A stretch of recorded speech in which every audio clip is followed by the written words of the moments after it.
Jamuna tira vana chari jamuna tira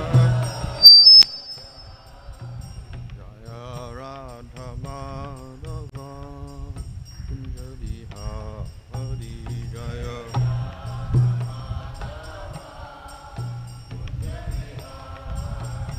Hare Krishna Krishna Krishna Hare Hare Hare Rama Rama Rama Hare Hare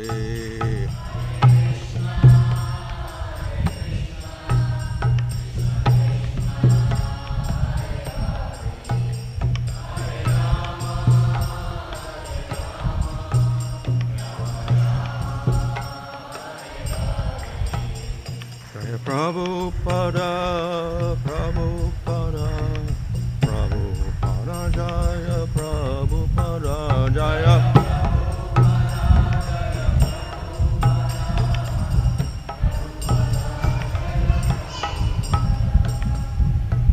Vishnu Paramahamsa Raja Charya, so Sishvade AC, Bhagavatam Samsara Prabhupada Ki Jai, Machar Hardas Thakur Ki Jai. Prem Sukha Sri Krishna Chaitanya Prabhu Nityananda Sri Advaita Gadadhar Shvasti Gaur Bhakta Vrinda Ki Jai Sri Radha Krishna Gopa Gopida Shama Kunda Radha Kunda Giri Govardhan Ki Jai Sri Vrindavan Dham Ki Jai Navadhup Dham Ki Jai Ganga Jamuna Tulsi Bhakti Devi Ki Jai Ananta Koti Vaishnava Vrinda Ki Jai Samaveta Bhakta Vrinda Ki Jai Go Premanandi. All glories to some of the devotees, all glories to some of the devotees, all glories to some of the devotees, all glories to Sri Guru and Sri Guranga, all glories to Srila Prabhupada. Om Namo Bhagavate Vasudevaya. Om Namo Bhagavate Vasudevaya. Om Namo Bhagavate Vasudevaya. Namo Om Vishnu Padaya Krishna Prasthaya Bhutale Srimate Bhaktivedanta Swami Niti Namane Namaste Saraswati Devi Gauravani Prashadane Nirvashesha Shunivani Paschatavesha Tadane Sri Krishna Chaitanya Prabhu Nityananda Sri Advaita Gadadhar Shvasti Gaur Bhakta Vrinda Hare Krishna Krishna Krishna Hare Hare Hare Rama Rama Rama Hare Hare. Reading from Srimad Bhagavatam Canto 12, Chapter 12, Verse 4. Atra brahma param guhyam jagataḥ prabhavāpyayam jñānam tad-upākhyānaṁ proktam vijñāna-saṁyutam atra brahma param guhyam jagataḥ prabhavāpyayam tad-upākhyānam proktam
Atra, here, Brahma, absolute truth, param, supreme, guhyam, confidential jagataḥ of this universe, prabhava, creation, apyayam, annihilation, jñānam, knowledge, cha, and tad-upākhyānaṁ, means of cultivating it, proktam, spoken, vijñāna, transcendental realization, saṁyutam, including.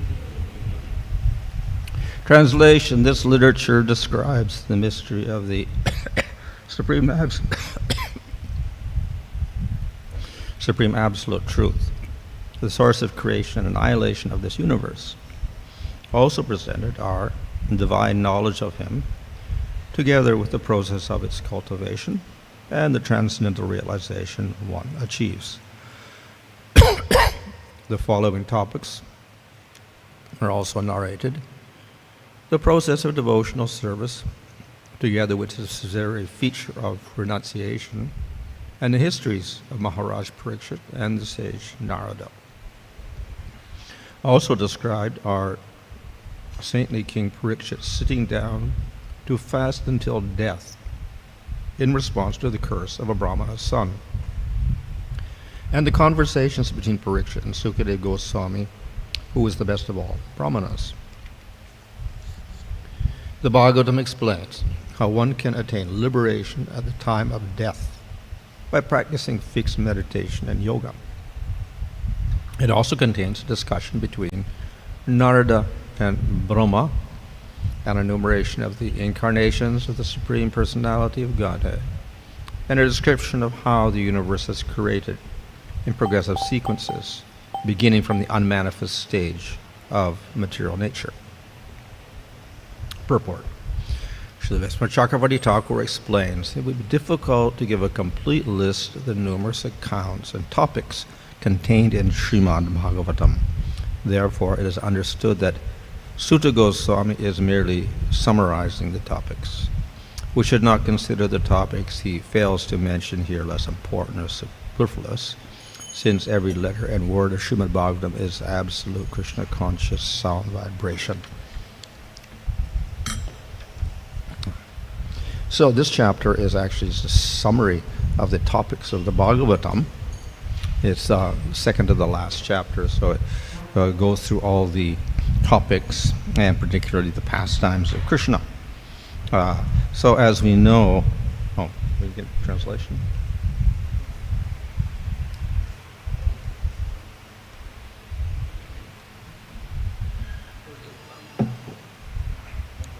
பரமபுருஷ பகவானை பற்றிய விவரங்கள் இப்பொழுது நமக்கு தொகுத்து வழங்கப்படுகிறது. The main topic is Krishna and his pastimes. முக்கியமாக கிருஷ்ணர் அவருடைய லீலைகள். And these are mainly discussed in the 10th canto. இவை முக்கியமாக 10வது ஸ்கந்தத்தில் விவரிக்கப்பட்டன. But Bhagavatam also contains 10 topics, so we have 9 other topics besides Krishna. ஆனாலும் பாகவதத்தில் 10 தலைப்புகள் விவரிக்கப்படுகின்றன. அதில் ஒன்று கிருஷ்ணரை பற்றியது. So these are discussed in the other cantos of Srimad Bhagavatam. மற்ற விஷயங்கள் அனைத்தும் இதர ஸ்கந்தங்களில் விவரிக்கப்படுகின்றன. Nevertheless, they're all related to Krishna directly or indirectly. இருப்பினும் இவை அனைத்தும் கிருஷ்ணரோடு நேரடியாகவோ மறைமுகமாகவோ தொடர்பு கொண்ட தலைப்புகளே ஆகும். And thus we should not reject any topic or any canto of the Srimad Bhagavatam. எனவே ஸ்ரீமத் பாகவதத்தில் எந்த ஒரு ஸ்கந்தத்தையோ எந்த ஒரு தலைப்பையோ நாம் புறக்கணிக்க முடியாது. Because the whole thing, the whole book is a glorification of Krishna. ஏனென்றால் அந்த புத்தகம் முழுவதுமே கிருஷ்ணருடைய மகிமைகளையே பாடுகின்றன. So because everything is related to Krishna, therefore everything is important. இவை அனைத்தும் கிருஷ்ணரோடு தொடர்பு கொண்ட காரணத்தினால் இவை அனைத்தும் முக்கியத்துவத்தை பெறுகின்றன. Nevertheless, still we put emphasis on certain things.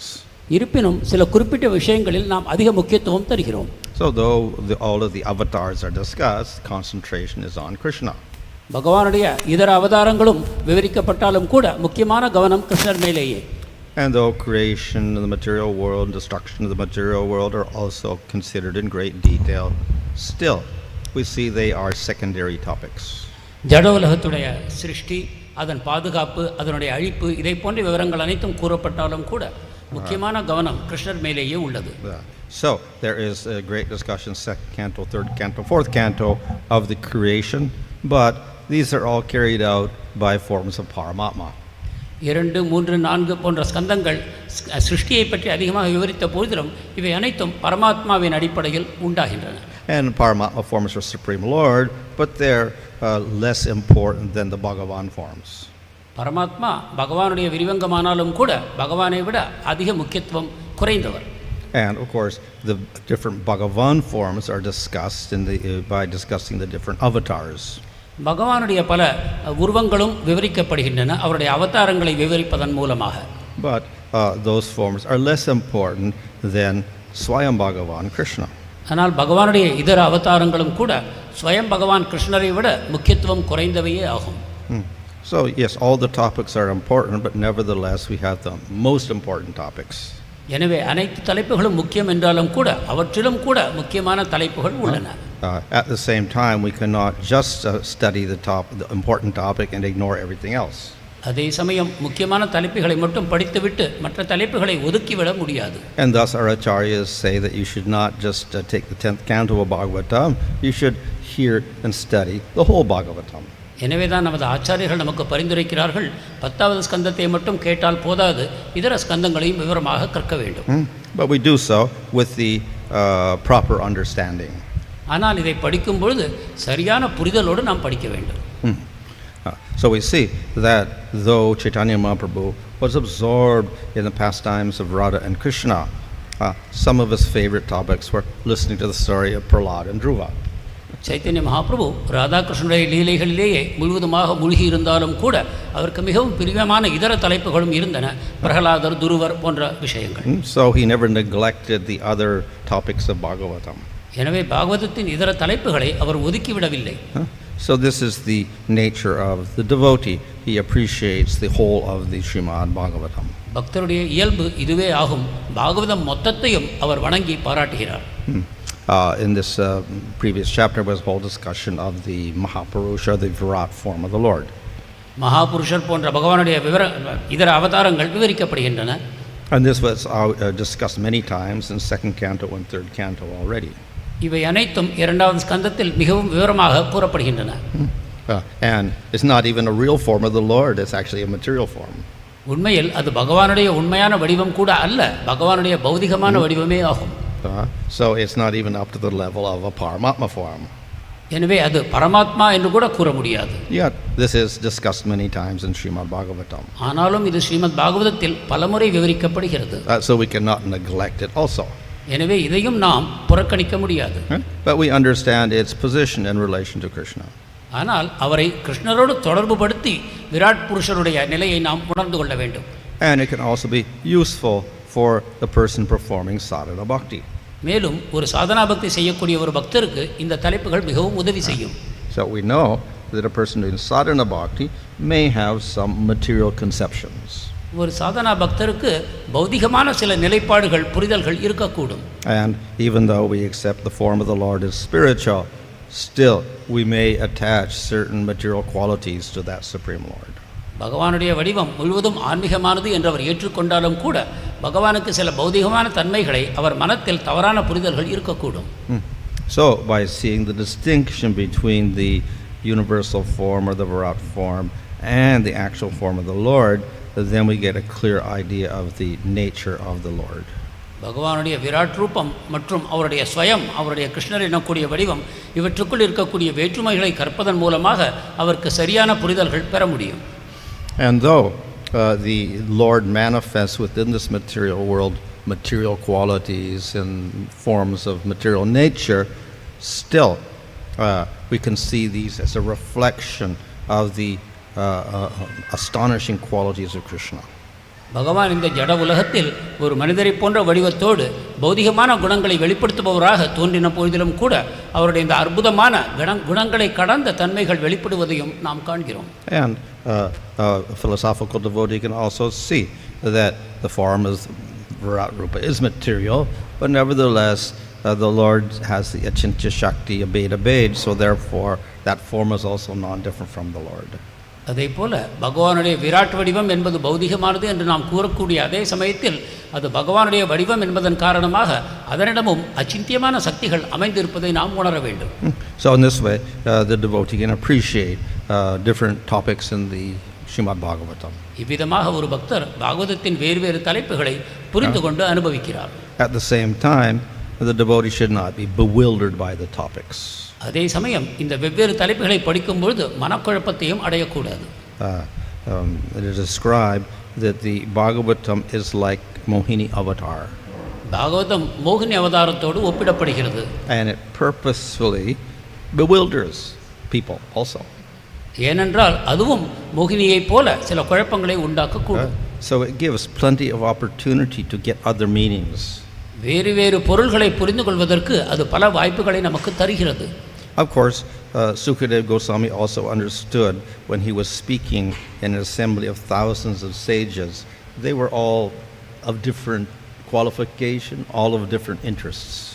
Sukadeva கோஸ்வாமியும் கூட தான் பேசக்கூடிய இடத்தில் இருந்த ஆயிரக்கணக்கான ரிஷிகளும் முனிவர்களும் வேறு தகுதிகளை பெற்றிருந்தார்கள் என்பதை உணர்ந்திருந்தார். So he spoke topics which would also be pleasing to these people. எனவே அவர்களுக்கும் மனத்திற்கு சந்தோஷத்தை வழங்கும் விதத்தில் பலவிதமான தலைப்புகளை அவர் பேசினார். So we get discussions of karma yoga, jnana yoga and ashtanga yoga in the Bhagavatam. எனவேதான் கர்மயோகம், ஞான யோகம், அஷ்டாங்க யோகம் போன்ற பல விஷயங்களையும் நாம் பாகவதத்தில் காண்கிறோம். So the devotee understands these are all secondary processes for those who don't have faith in bhakti. ஆனால் ஒரு பக்தர் இவை அனைத்தும் இரண்டாம் தரமான வழிமுறைகள் தான், பக்திக்கு தாழ்ந்தவை தான் என்பதை புரிந்து கொள்கிறார்.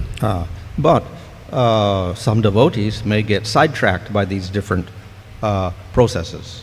ஆனாலும் இந்த வேறு வழிமுறைகளை பார்க்கும்பொழுது சில பக்தர்கள் வழி தவறக்கூடும்.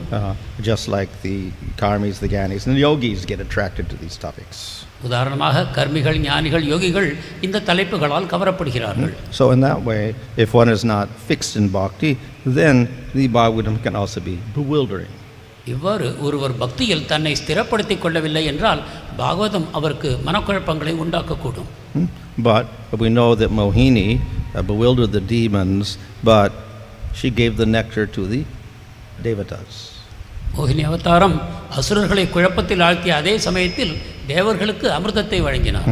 So the devotee of the Lord is not bewildered by these topics. He actually gets the essence of the Bhagavatam. அதே போல ஒரு பக்தர் இந்த தலைப்புகளால் குழப்பத்தை அடையாமல் பாகவதத்தின் உண்மையான சாரத்தை கிரகித்துக் கொள்கிறார். So all these different topics are there, but he also understands their position in relation to bhakti.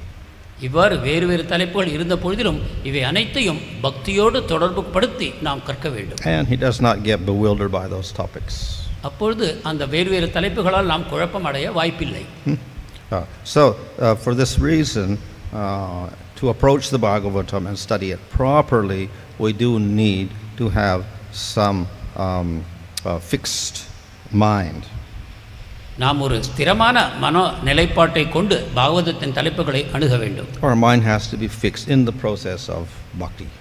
மனம் பக்தி வழிமுறையிலேயே நிலை பெற்று இருக்க வேண்டும்.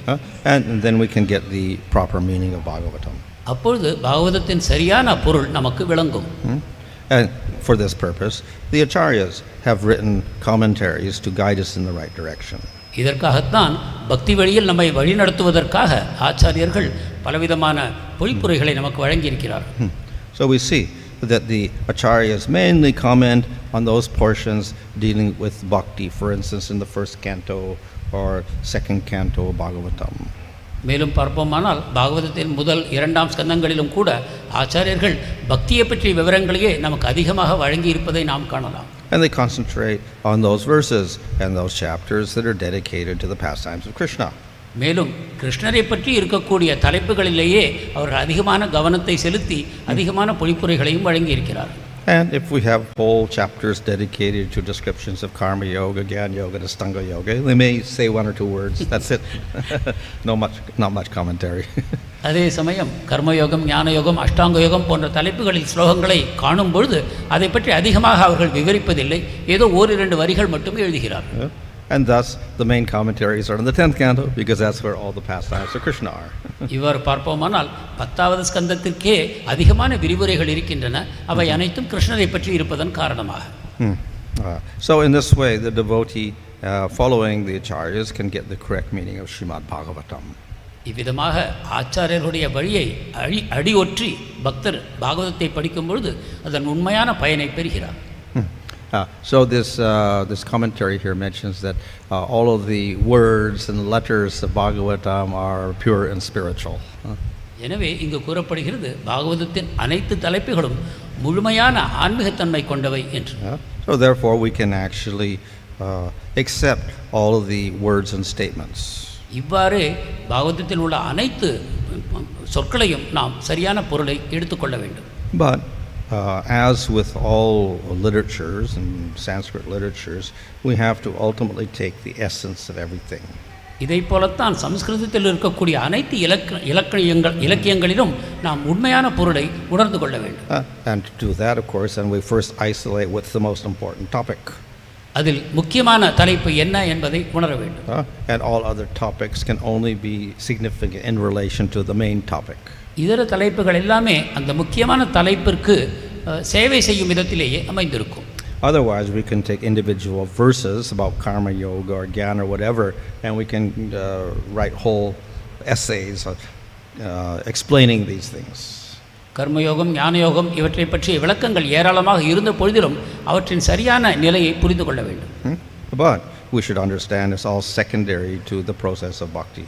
இவை அனைத்தும் பக்திக்கு இரண்டாம் பட்சமானவையே என்பதை நாம் உணர வேண்டும். So therefore the devotee should study very carefully but also with some intelligence. இவ்வாறு ஒரு பக்தர் மிகுந்த கவனத்தோடும் தன்னுடைய புத்தியை பயன்படுத்தியும் சாஸ்திரங்களை கற்க வேண்டும்.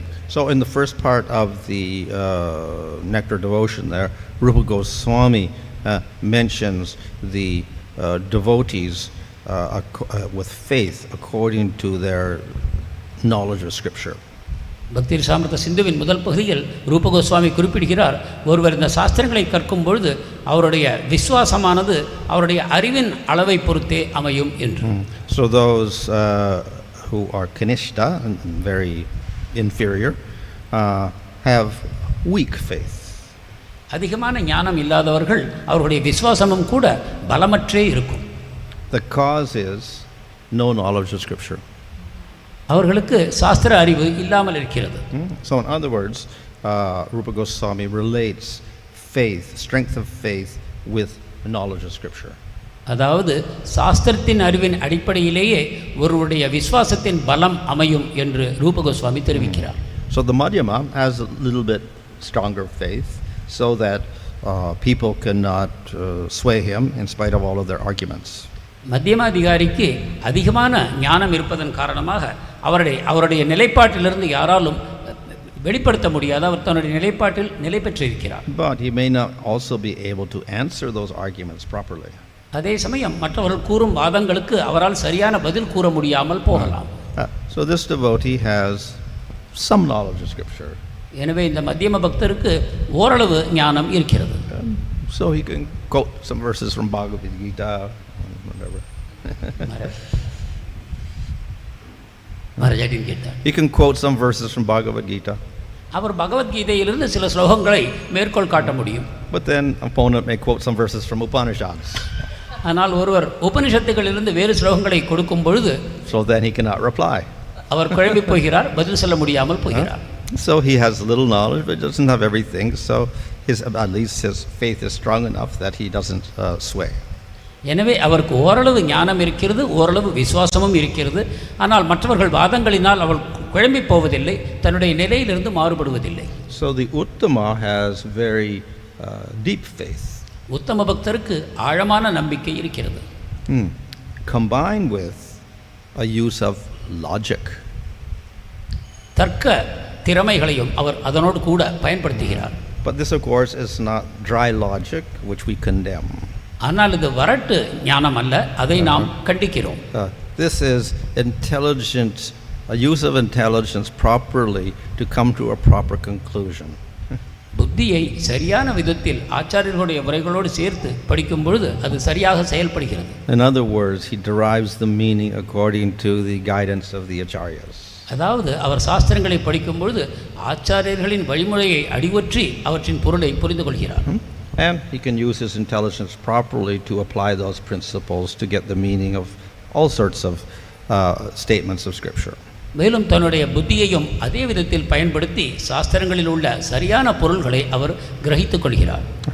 So because he has deep faith, plus he has knowledge of Scripture, plus logical ability, he is able to defeat all other arguments. ஆழ்ந்த ஸ்ரத்தையும் சாஸ்திர ஞானமும் அவற்றின் பொருள்களை பற்றிய சரியான புரிதலும் இருக்கும் காரணத்தினால் எந்தவித வாதத்திலும் அவர் வெற்றி கொள்கிறார். In other words, he can convince people with his knowledge and his logic. அதாவது தன்னுடைய புத்தியையும் தர்க்க சக்தியையும் கொண்டு மற்றவர்களுக்கு அந்த ஸ்ரத்தையை அவரால் வழங்க முடிகிறது. So that person is called the uttama. எனவே அவர் உத்தம பக்தர் என்று அழைக்கப்படுகிறார். This of course is describing a devotee within sadhana bhakti. இது சாதனா பக்தியில் உள்ள ஒரு பக்தரையே குறிப்பிடுகிறது. And particularly in vaidhi sadhana bhakti. மேலும் வைதி சாதனா பக்தியில் உள்ள ஒரு பக்தர். So we know that the person doing vaidhi bhakti depends on rule of scriptures. Why this பக்தியில் இருக்கக்கூடிய ஒரு பக்தர் சாஸ்திரங்களில் உள்ள சட்டங்களை பின்பற்றியே செய்கிறார் என்று நாம் அறிவோம். So the cause of his deep faith is his knowledge of scriptures. ஏனென்றால் அவருடைய விசுவாசம் சாஸ்திரங்களில் உள்ள விஷயங்களின் அடிப்படையில் அமைந்திருக்கிறது. But this also enables him to preach properly. ஆனால் அதே சமயம் அவரால் பக்தியை பிரச்சாரம் செய்யவும் சக்தி ஊட்டப்படுகிறார். So he has the proper conclusion of the scriptures. எனவே சாஸ்திரங்களின் முடிவுகளை அவர் சரியாக அறிந்திருக்கிறார். So this is the type of person who can study the Bhagavatam and come to the right conclusions. இத்தகைய நபர் பாகவதத்தை படித்து சரியான முடிவுகளுக்கு வருகிறார். So that is how we should approach the Srimad Bhagavatam. இவ்வாறு தான் நாம் பாகவதத்தை அணுக வேண்டும். We should see all of the commentaries with intelligence and through the eyes of the acharyas. பாகவதத்தின் உரைகளை ஆச்சாரியர்களுடைய கண்களை கொண்டு நாம் காண வேண்டும். And this way we get the correct conclusions. இவ்விதமாகத்தான் சரியான முடிவுகளுக்கு நாம் வர முடியும். Hare Krishna. Hare Krishna. But as we see in ISKCON, we have like Srimad Bhagavatam, and Srila Prabhupada is given commentary, elaborate commentary till 10th canto 14th chapter. And we have also Acharya also, we also follow Acharya also, their books. So in ISKCON, what we should do? Normally some people say that, you know, people in Kali Yuga don't have time so much, better, and they try to jump over instead of Prabhupada books and go to Acharya's books. Is it allowed in ISKCON? What do you think? இஸ்கானில் நமக்கு பாகவதம் இருக்கிறது, கிருஷ்ணா புத்தகமும் இருக்கிறது, மேலும் இதர ஆச்சாரியர்களுடைய புஸ்தகங்களும் இருக்கின்றன. சிலர் நம்மிடம் கூறுகிறார்கள், நமக்கு கலிகாலத்தில் அதிக அவகாசம் இல்லை, எனவே நாம் பிரபுபாதருடைய புத்தகங்களை மட்டும் படிக்க வேண்டும், இதர ஆச்சாரியர்களை படிக்கக்கூடாது என்று இதை பற்றி மகாராஜ் விளக்கம் அளிக்க வேண்டும். Well, if we don't have much time, at least we should read the basic books of Srila Prabhupada.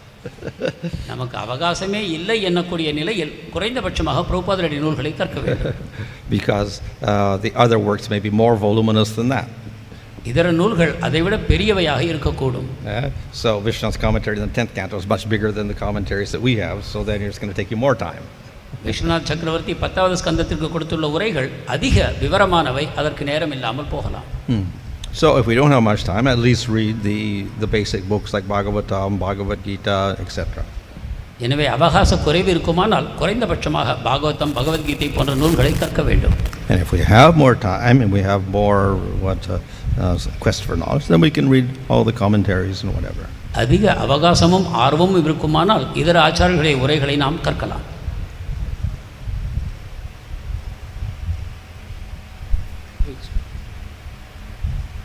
Hare Krishna Maharaj பிரம்மதேவர் பௌதிக உலகத்தினுடைய படைப்பு கடவுளாக அறியப்படுகிறார். அதே சமயம் கோபியர்கள் நித்திய சித்தர்கள், அவருடைய உடல்கள் ஆன்மீகமானது. ஒரு சமயத்தில் கோபியர்கள் பிரம்மதேவரை திட்டுறாங்க, அவருடைய படைப்பு அவருடைய கிருஷ்ண பக்திக்கு தடையாக இருக்குது அப்படின்ற மாதிரி. ஸோ இதை எப்படி புரிந்து கொள்வது? லீலையுடைய சுவாரஸ்யத்தை அதிகரிக்கிறதுக்காக இது பேசப்பட்டதா இல்லை வேறு என்ன காரணம் இருக்குது? Lord Brahma is considered to have a material body, but the gopis have a spiritual body. But sometimes we see gopis complaining against Brahmadev about the defects in his creation which is affecting their performance of bhakti. How to understand? Is it just to glorify Lord Krishna or it has any other meanings? So the gopis and other residents of Vrindavan, though they do have all spiritual bodies, etc., they don't consider themselves special. கோபியர்களும் இதர விரஜவாசிகளும் ஆன்மீகமான சரீரத்தை பெற்றிருந்த பொழுதிலும் தங்களுக்கு ஏதோ ஒரு விசேஷத்தன்மை இருப்பதாக அவர்கள் ஒருபொழுதும் உணர்வதில்லை. In other words, they're living in Vrindavan, but then they see outside Vrindavan and say, oh, that's all material world, we're in the spiritual world. They don't think like that. விருந்தாவனத்தில் வாழக்கூடிய அவர்கள் விருந்தாவனத்திற்கு வெளியே இருக்கக்கூடிய அனைத்தும் பௌதிகமானவை என்று ஒருபொழுதும் கூறுவதில்லை. They think of themselves as this cowherd people. தங்களை மாடு மேய்ப்பவர்களாக மட்டுமே அவர்கள் கருதி கொள்கிறார்கள். And therefore they feel themselves under the directions of devatas and Lord Brahma, etc. எனவே பிரம்மதேவர் இதர தேவதைகளின் கீழ் கட்டுப்பட்டு இருப்பதாகவே அவர்கள் நினைக்கிறார்கள். But all of their expression of, we could say, frustration on not being able to see Krishna completely, that arises because of their spiritual nature. எனவே கிருஷ்ணரை முழுமையாக பார்க்க முடியவில்லையே என்ன போன்ற மனத்தாங்கல் அனைத்தும் அவர்களுடைய அந்த பகவான் மேல் உள்ள பக்தியினாலேயே தோன்றுகின்றன. So yes, they have spiritual bodies, but due to their great eagerness for the Lord, they find that their bodies also are restrictive. அவர்கள் சரீரம் ஆன்மீகமானது தான் என்றாலும் அவர்களுக்கு பகவான் மேல் இருக்கக்கூடிய ஆர்வத்தின் காரணமாக அந்த சரீரத்திலும் கூட குறைபாடுகள் இருப்பதாக அவர்கள் உணர்கிறார்கள். Ultimately, because they have spiritual bodies, there is no restriction. இறுதியில் அந்த உடல்கள் அனைத்தும் ஆன்மீகமானது என்ற காரணத்தினால் உண்மையில் அவர்களுக்கு எந்த விதமான தடைகளும் இல்லை. But the nature of prema is such that it always feels like there is restriction. ஆனால் பிரேமையின் இயல்பு என்னவென்றால் எப்பொழுதும் சில குறைபாடுகள் இருப்பதாகவே அவர்கள் உணர்கிறார்கள். So therefore they express that frustration through criticizing Brahma or other devatas. அந்த மன வருத்தத்தை பிரம்மதேவர் போன்ற இதர தேவதைகளை குறை கூறுவதன் மூலமாக அவர்கள் வெளிப்படுத்துகிறார்கள்.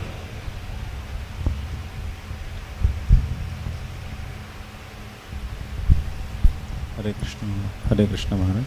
Thank you Maharaj. Maharaj, we need not reject any canto of Srimad Bhagavatam as you were explaining, but can we selectively study the sections of Bhagavatam, or can we suggest someone as per his need, or should it be chronological only?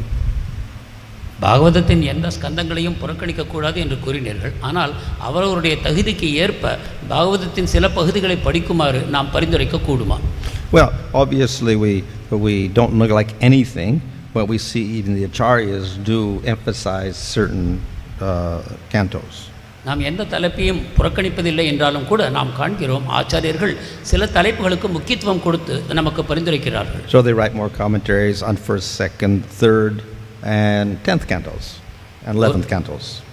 1, 2, 3 மற்றும் 10, 11 இந்த ஸ்கந்தங்களிலேயே ஆச்சாரியர்கள் அதிகமான உரை எழுதியிருப்பதை நாம் காண்கிறோம். 6th, 7th, 8th, 9th not much. 6, 7, 8, 9 அதிகமாக முக்கியத்துவம் தரப்படவில்லை. 12 not much. 12 அவ்வாறே. So if we look at closely, we'll see because these particular cantos, they are discussing more about bhakti. இவ்வாறு பார்ப்போமானால் ஆச்சாரியர்கள் முக்கியத்துவம் கொடுத்திருப்பது பக்தியை பற்றிய தலைப்புகளிலேயே ஆகும். So we concentrate on those sections which deal with bhakti and nature of Bhagavan. எனவே பக்தி, பகவானுடைய இயல்பு இவற்றுடன் தொடர்பு கொண்ட பகுதிகளில் நாம் அதிக கவனம் செலுத்தலாம்.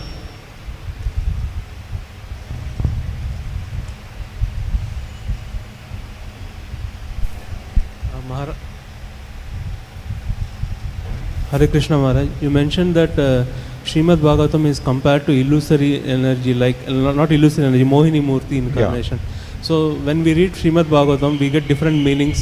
Is it because of the desire of the devotee who is reading it, or is it purity, or how can we understand that?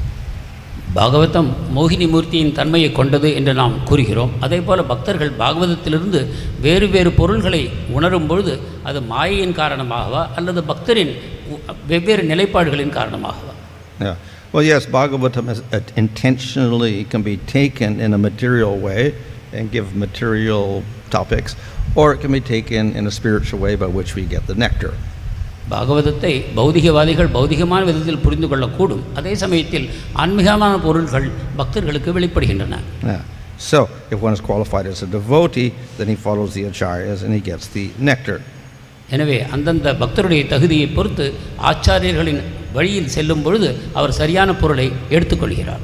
So we will see in some sections of Bhagavatam that some verses could be taken in a material way or in a different way. பாகவதத்தில் சில பகுதிகளில் பார்க்கிறோம், சில ஸ்லோகங்களை பௌதிகமான விதத்தில் பொருள் கொள்ள முடியும், அதே சமயம் அவற்றுக்கு ஆன்மீக பொருள்கள் இருக்கின்றன. So following the acharyas, devotees will get the spiritual meaning. எனவே ஆச்சாரியர்களை பின்பற்றி படிக்கும் பொழுது ஒரு பக்தர் ஆன்மீக பொருளை புரிந்து கொள்கிறார். But even a spiritual meaning, there may be different meanings also. ஆனால் ஆன்மீகமாக கூட பலவிதமான பொருள்களை நாம் பெற முடியும். There may be different levels of meaning.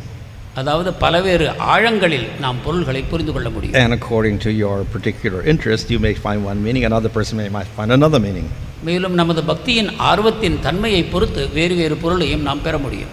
For instance, in the first verse of the Bhagavatam, we get 5 or 6 meanings, completely different meanings. ஒரே ஒரு ஸ்லோகத்தில் 5-6 பொருள்களையும் நாம் பெற முடியும். First is the general meaning, according to the words. பொதுப்படையான பொருள் என்று ஒன்று இருக்கிறது. Then a second meaning according to Krsna, Krishna and his pastimes. அடுத்தது கிருஷ்ணர் அவருடைய லீலைகள் இவற்றின் அடிப்படையில் ஒரு பொருளை பெற முடியும். Another meaning about Radha and Krishna. மற்றொன்று ராதா கிருஷ்ணர் என்னும் விதத்தில் ஒரு பொருள். Another meaning about bhakti. மற்றொன்று பக்தியின் அடிப்படையில். So in this way we can get different meanings, all authorized by the acharyas.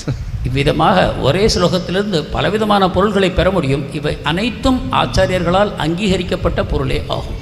And all are correct. இவை அனைத்தும் சரியானவையே. And even when a devotee reads Srimad Bhagavatam again and again, he gets different realization. Even a single devotee gets different realization for the same verse. ஒரே பக்தர் பாகவதத்தை மீண்டும் மீண்டும் படிக்கும் பொழுது கூட ஒரே ஸ்லோகத்திலிருந்து வேறு வேறு பொருள்களை அறிகிறாரே, இது எவ்வாறு? Maharaj. Yes. So that's the nature of the Bhagavatam or any literature. There is some freedom to take different meanings, but we will take all those meanings which are in line with the acharyas. இது சாஸ்திரங்களின் தன்மை என்றாலும் கூட ஆச்சாரியர்கள் கூறக்கூடியதோடு ஒத்து நாம் பொருளை புரிந்து கொள்ள வேண்டும். There's one like a description in Krishna's the gopis are complaining to Mother Yasoda. This Krishna, he goes around and he goes into the houses and then he urinates all over the place and things like that. So that's we say the superficial meaning of the verse. கோபியர்கள் யசோதாயிடம் சென்று கிருஷ்ணர் பல இடங்களில் வருவதையும் அவர் திருடுவதையும் பற்றி குறை கூறுகிறார்கள். இந்த ஸ்லோகங்களை படிக்கும் பொழுது நாம் வேறு வேறு விதமான பொருள்களை பெற முடிகிறது. But then one acharya says, well, that's not proper.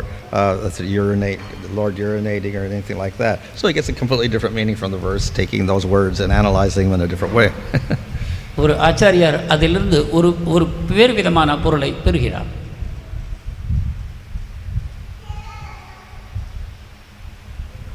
Hare Krishna.